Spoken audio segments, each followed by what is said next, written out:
também vamos ver a referência da pedra no que temos como arte rupestre, né? A qual trouxe para a realidade certos elementos que foi levados pelo caminho da constatação de que os hominídeos estariam representando a realidade dentro da sua vida cavernal, numa espécie de role playing game, ou jogo de interpretação de regras, de papéis, enfim. Esse campo mental de vir a representar trouxe a indicação mais evidente, a de trazer para o interior do ambiente cavernal em que viviam a representação do que existia externamente, mas que repercutia no campo da própria condição íntima. A realidade exterior ganhou espaço no ambiente íntimo, criando um campo fértil para ser constituído o sentido, do que diz respeito à penetração do fora, mas aparecendo dentro. Esse aspecto, para o psicanalista, é muito relevante, haja visto estarmos sempre lidando com essa coisa da exterioridade, das contingências e as vivências de cada pessoa. É preciso ter essa escuta dentro dessa visão do fora da caverna ou do dentro das pessoas que estão nessa caverna. Quer dizer, desde os tempos idos foi composto o sentido dado pela ideia de trazer o fora para o dentro, levando a que esse modelo fique aparecendo ao longo do tempo, mesmo supondo haver uma espécie de evolução, de progresso. É o que toca nos aspectos cruciais que fundamentam o valor social da coparticipação, ao lado do sofrimento em não estar só. Isso foi trazido, por exemplo, por Fyodor Dostoiévski, em Memória da Casa dos Mortos, ao afirmar a grande angústia de Alexander Petrovich em ter sempre alguém junto dele, e que isso foi destacado também por Jean-Paul Sartre, quando afirmou na sua peça Entre Quatro Paredes, Huis Clos, o inferno são os outros.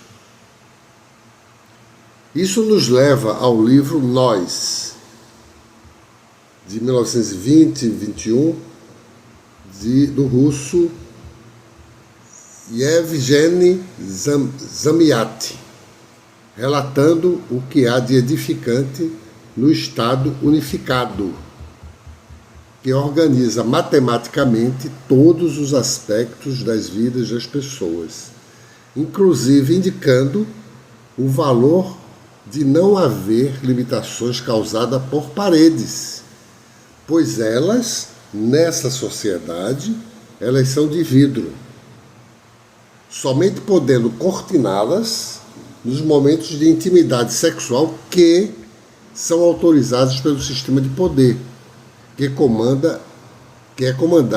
é o agente de comando do anseio de governança absoluta. Estando tão juntos, esse nós é o estar totalmente junto com os demais, num dado momento ocorreu a possibilidade de os hominídeos ficarem mais tranquilos para poderem se desapegar dos perigos ambientais, quando deixou de ser porteiro, segurança e vigia, e se defenderem dos predadores que entravam nas cavernas onde viviam. Isso se deu quando eles trouxeram para dentro de suas grutas a barreira criada pelo fogo, usando fogueiras.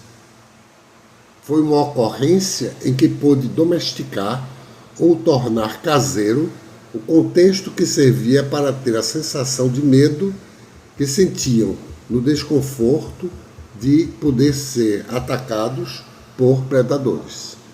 Era o que acontecia quando se encontravam com os tigres dentes de sabre. Após domesticação da caverna, em sequência viria a se dar quando esses predadores recuavam, quando viam que uma caverna era iluminada durante a escuridão, indicativo de que ali havia uma fogueira acesa. Esse comportamento seguia o padrão de ser condicionado a irem ao largo diante do maior perigo, que seria o de ser chamuscado, pois a caça mais rápida e menos perigosa havia criado uma barreira que a fazia bem mais protegida. Essa luz ia no sentido do ambiente, mas também criava as sombras nas paredes que existiam no interior mais profundo dessa caverna. Assim, apareceu uma alteridade, cuja conformação indicava existir movimentos que provinham do tremular das labaredas. E aí criava-se sombras que faziam com os hominídeos iriam estar presentes a esses acontecimentos móveis, esses acontecimentos tremulados dentro da caverna. Não eram mais pinturas rupestres, mas animações que pareciam emergir de maneira dançante, uma espécie de RPG, levando a que, em torno do fogo, as pessoas primevas pudessem imitar o contorcionismo de suas próprias sombras. Com isso, surgiu um maior elo entre os dançantes, que indicavam estarem acompanhando o que adivinha dessa manifestação protetora do fogo, sem que pudessem precisar o uso de pedras roladas contra predadores. Agora, o fundamento da vida e de proteção ampliou o momento de pacificação pessoal, além de gerar a alegria de poder realizar os movimentos dançantes. É quando se pode pensar que o fogo também interferiu na constituição do sono, pela formação de um contexto dimensionado pela duração e imersão no campo jurídico.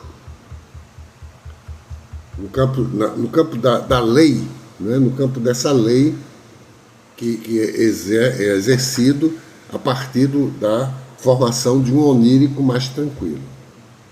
Dessa maneira, podemos observar que o suposto lado sombrio, divergente do que significa uma espécie de luz, tem enraizamentos desde o que mudou a formação da subjetividade, sendo vista desde épocas remotas, chegando a dar novos contornos para o que se impõe como realidade objetiva, em contraposição com o que se cria de modo dançante. Daí, as sombras apontam a formação para o que significa a luz, não se fundamentando a partir do desconhecimento, tal como é afirmado pela ideia de haver um iluminismo promovido pela fonte racional. Mesmo no livro nós observamos também a presença do número imaginário, decorrente da raiz de -1. Quer dizer, essa racionalidade matematizada, ela também entra nesse campo do incerto.